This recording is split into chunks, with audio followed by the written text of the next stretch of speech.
Ito ang aking naturang proyekto. Pagpapahalaga sa kanyang mga akda. Ang titulo nito. Layunin.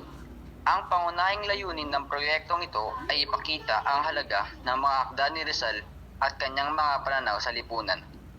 Layunin din ito magbigay ng kamalayan at pag-unawa sa mga aral at mensahe na ipapahayag ni Rizal sa kanyang mga sulatin. Mga makikinabang. Maaaring makinabang dito ang mga mag-aaral at iba pang miyembro ng komunidad at kahit na mga simpleng interesadong individual ay makikinabang sa proyektong ito. Layunin nitong makakapekto sa mga kabataan at iba pang bahagi ng lipunan. Makakasama. Kasama sa proyektong ito ang mga mag-aaral sa asignaturang Rizal Mayat sa mga may kagustuhang makibahagi at magbahagi ng kanilang kaalaman at opinyon. Ayun ang sa akin. Napakagandang proyekto yun, Ginoo. At ako naman ang sunod na magbabahagi at ang pangalan ng aking naturang proyekto ay pagbabalik tanaw sa mga ginawa at sakripisyo ni Rizal. At ang pangunahing layunin naman ito ay ipalala ang mga naiambag at nagawang kabutihan ni Rizal at hindi lamang sa kabataan, kundi pati rin sa mga hindi masyado nakakaalam. At siyempre, ang susundan naman ito kung sino-sino ang makikinabang. Sa madaling salita, ang makikinabang ng proyektong ito ay mga kabataan, mapalalaki man o kababaihan, na ang edad ay nasa 6 na taong gulang pataas. Sino-sino maaaring mo makasama dito sa proyekto na to? Ang maaaring mo makasama naman dito ay mga estudyante. Estudyante rin na kagaya natin na may sapat na kaalaman at galing sa pagpapaliwanag sa mga mahalagang pangyayari sa buhay ni Rizal. Pangapat naman, kung anong magiging hakbang natin upang maging matagumpay ito. Una sa lahat, dapat may sapat tayong kaalaman sa ating pambansang bayani at alam mo rin ang pasikot-sikot na kwento sa buhay niya. At dapat ay maayos at malinaw kaisipan mo upang madali mo itong maisa katuparan. At dapat rin tayong mayroong sapat na material na gagamitin upang mas maging maayos ang daling ng ating proyekto. Yun lamang ang akin. Maraming salamat, Algarol. Ang akin naman pangunahing layunin ay ang Batas Rizal. Dahil ang layunin nitong batas ay dapat na ipabasa, ito dahil hindi lamang si Rizal ang pinapahalagaan ng kursong ito. Dahil kurso rin ito ukol sa mga bayani at kabayanihan na dapat pang mas malaman natin. At sino-sino ang may kinabang dito. Ang batas na ito ay nagtatadhana na may turo sa lahat ng paaralan, gaya na lang ng pampublikong paaralan pati na rin sa pribadong paaralan. At sino-sino naman ang maaari kong makasama? Para sa akin, ang maaari kong makasama ay ang aking mga kapwa kamag-aral. Yun lamang at maraming salamat. Ang aking proyekto naman ay patungkol sa pagiging aktivista ni Rizal. So, ang pangunahing layunin ng proyektong ito ay magbigay ng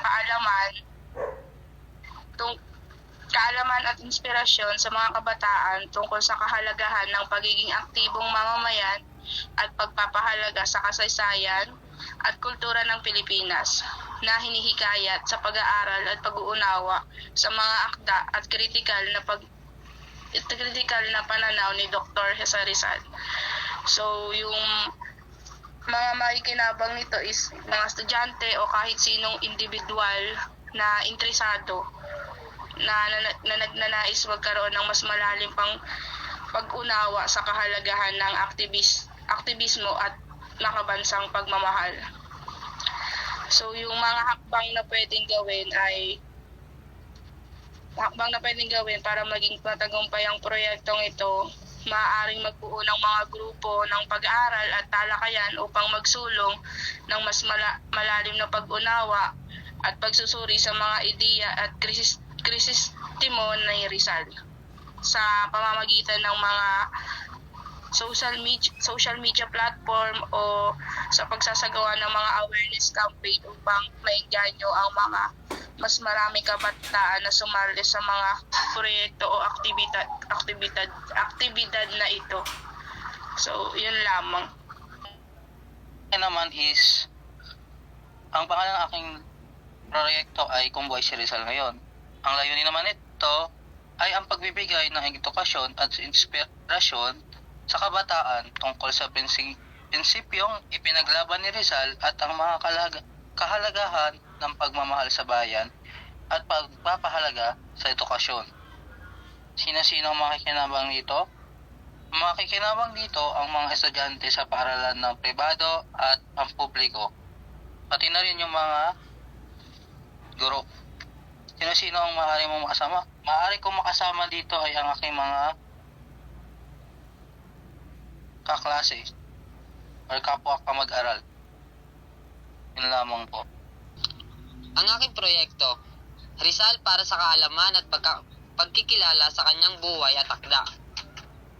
Ang layunin nito ay makapagbigay o makabahagi ng impormasyon at kaalaman sa mga bata na nakakalimot sa ating mga bayani. Ang tatalakayin dito ay patungkol sa buhay at akda ni Dr. Jose Rizal dahil marami na ang nakakalimot sa ating mga bayani na kinilala sa ating bansa. Dapat nilang malaman kung ano ang kanilang ginawa sa ating bayan pag nabalik tanaw lamang sa kanyang mga ginawa. Ang aking unang hakbang, hihingi rin ng pahintulot para sa may sagawaan ng maayos at walang maabalang tao kapag naisagawa na ang pagtatanghal. Pangalawang hakbang, isusulat ko ang lahat ng mahalagang impormasyon na naglalahad ng buhay ni Dr. Jose P. Rizal at isasama ko rin ang kanyang magulang at kung saan nag-aaral si Dr. Jose Rizal. Ilalahad ko dito ang ama, ina at mga kapatid at ang mga kaarawan nito. Yun lamang. Ang akin namang layunin ay ang pamana ni Rizal o pagpapalaganap ng kaalaman at kahalagahan ng ating kasaysayan. Ang layunin ng proyektong ito ay dapat pahalagahan natin ang ating kasaysayan at magbalik tanaw tayo bilang mga Pilipino at panatilihin natin na natatangi at buhay ang sinaunang kultura at tradisyon natin. Bilang isang kabataan, pahalagahan at bigyang pansin natin ang aspekto ng panahanan, edukasyon, lipunan at katayuan ng kababaihan. At may palaganap ang kaalaman tungkol sa buhay at mga naisulat ni Rizal. Sino-sino ang makikinabang dito? Ang mga makikinabang dito ay ang mga kabataan, partikular ang mga estudyante mula sa elementarya hanggang kolehiyo, mga kababayan at kalalakihan. Sino-sino ang aking maaaring makasama? Ang maaari kong makasama ay kapwa ko estudyante at iba pang mga kasapi ng komunidad na may sapat na kaalaman at interes sa buhay at akda ni Dr. Jose Rizal. Ay lang ang akin. Ang aking proyekto na naisip sa katuparan ay nagngangalang proyektong pagbabalik tanaw, prinsipyong Rizal sa kabataan. Ang pangunahing layunin nito ay makapagbigay ng libreng impormasyon at pagtuturo sa mga kabataan na makatulong upang magkaroon at may pakita ang mga pangunahing detalye ng buhay at mga akda ni Rizal. Ang proyektong ito ay makatutulong din upang magkaroon ng pangunahing kaalaman na magagamit sa pagtungtong ng mataas na edukasyon at kolehiyo.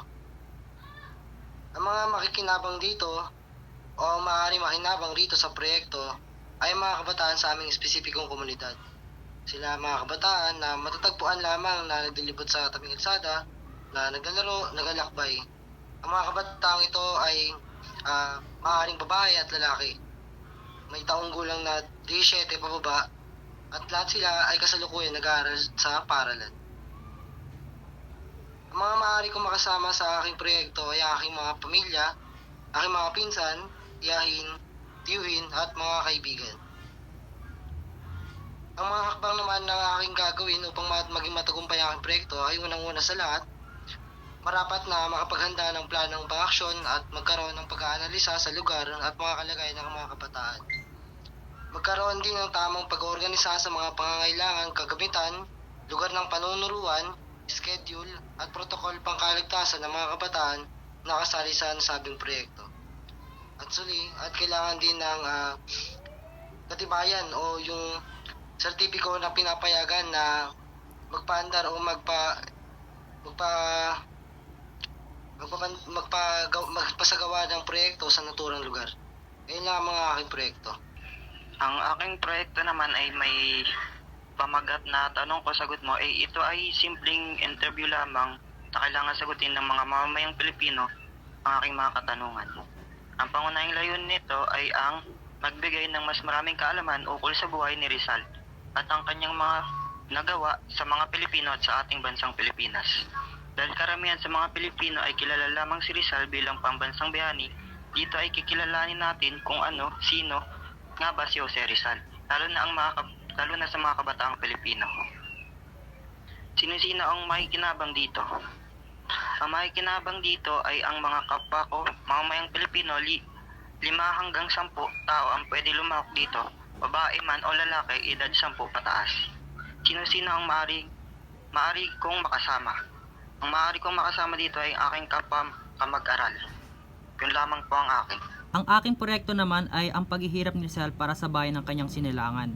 Ano naman ang layunin nito? Ang layunin nito ay maraming bahagi tulad ng pagpapakita ng kamalayan, pagpapalaganap ng pagmamahal sa bayan, pakikibaka para sa kalayaan, pagpapalakas ng identidad at dignidad ng mga Pilipino. Sa kabubuan, ang layunin ng paghihirap ni Rizal para sa kanyang bayan ay magdulot ng pagbabago at pag-unlad para sa Pilipinas. Sa pamamagitan ng kanyang mga gawa at paninindigan, nag-iwan siya ng marka sa kasaysayan bilang isang bayani at tagapagtatag ng pambansang kamalayan ng Pilipinas. Sinisino naman ang makikinabang dito? Marami ang makikinabang dito, kabilang ang mag-aaral, komunidad at pamilya na nasa edad 12 hanggang 30 taong gulang.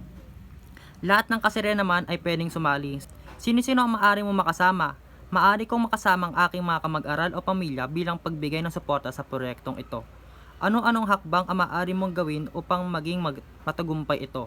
Una, kailangan ng matinding pananaliksik at pag-aaral upang makuha ng ideya, kaalaman o impormasyon na ilalahad sa mga kamag-aral o komunidad. Kailangan rin ng pagtutulungan ng bawat isa gaya ng brainstorming at pagkakaisa. Yun lang. Sa 10 nabanggit na proyekto, may isa tayong pipiliin para maigawa ito sa komunidad. Magkakaroon tayo ng pagpipilian. Pagbobotohan natin ang mga nasabing proyekto para sa ating gagawin. Anong proyekto ang gusto nyong gawin natin para sa komunidad?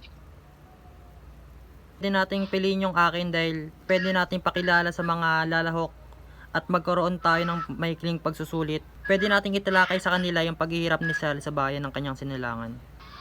Anong sa 10 proyekto, anong napili nyo? Pwede ko rin naman sabihin gawin natin yung sa atin. Kasi kung gusto na talaga ng pagsubok talaga ng may na talaga natin na medyo mahirap-hirap na proyekto, maaari ko naman sabihin yun sa akin. Kasi talagang dito sa proyekto ko na to, tingin ko talaga marami tayong matutulungan dito eh. Hindi naman lang tayo nakabase sa edad na na sa kabataan lamang. Pwede rin naman tayo magturo eh, 'di ba, sa mga matatanda, talagang gusto nilang matuto pa. Kasi kadalasan kasi ng mga kabataan o ibang tao ngayon, hindi nila alam kung ano ba talaga nangyari sa buhay ni Rizal. Ilan lang yung alam nila, yung mga talagang naikukwento lang sa libro, nadidiscuss, kung nababasa nila. Hindi talaga nila nalalaman yung buong kwento. Kaya, paano ko nasabing mahalaga to? May malaking maitutulong to. Kasi, para sa akin, kung nabasa ko yung mga sinulat ni Rizal, mga akda niya, talagang nakaka-inspire talaga siya eh. Nagsisilbi siyang inspirasyon. Maaari siyang magsilbing inspirasyon, hindi lang sa kabataan, sa mga gusto rin, sa mga tao rin na naghahanap ng inspirasyon. Yun lamang. Ako yung kay Hans, ang ayon ako kay Hans. Yun lang yung akin. Sige, pagbotohan natin. May isa ng kay Hans. Yung kay Hans na lang at kay Al yung pagbobotohan Sa akin, pwede naman ako kay Al, pwede rin sa akin. Pero, both okay naman eh. Yung pagsabay natin. Pwede rin. Tapos pagsamahan na lang sa isang paksa. Di ba, pagdikitin. Ano ba yung Al na lang. Ano ulit yung title kay Al? Kaya i-post ko lang yung mga gawa nyo para mapagpilian ng mga bawat isa. Yan. Send nyo ka sa GC. Bali, ang pipiliin natin, yung sa'yo, Hans. Kasi, yung gawa nyo ni Al, pati yung gawa nyo dalawa ni Al, Magka-connect. magkaparehas lang sila. O, magko-connect, di ba? Yun nga. Pwede natin pagsamahin yun. Pwede silang pagsamahin. Agree ba kayo doon? Ano ka nun? Pero anong ano? Okay na sa Pwede i-post niya yung kay Al tsaka kay Hans para makita namin kung anong pagkaiba. Ano sa GC Sinend ko na sa GC. Maganda yun yung naisip niyo, pagsasamahin na lang natin. Oh, pero dito sa video, Bago rin. kasi konektado silang dalawa eh. Pagbabalik tanaw, tapos pagsasakripisyo. Oh, ganun din eh. Kay Al yung pipiliin natin, yung kay Al. Sige. Ngayon, eto nga. Kasi yung isa yan, sakop niya yun eh. Ano Sa nga? pagbabalik Oh, tanaw. ano nga ang gagawin natin? Magtuturo tayo sa bata. Ganon. Magkakaroon tayo Tas ng quiz. Tapos, syempre, hindi naman pwedeng quiz lang yun eh. Syempre, kunyari, kung sino yung pinakamataas na score, bibigyan natin ng prize, ganun. Parang palaro rin. Ang ating proyekto na pili ay ang pagpabalik tanaw sa mga ginawa at sakripisyo ni Rizal. Gawa ito ni Al Garol ng BIT2R. Yun lamang po. Maraming salamat.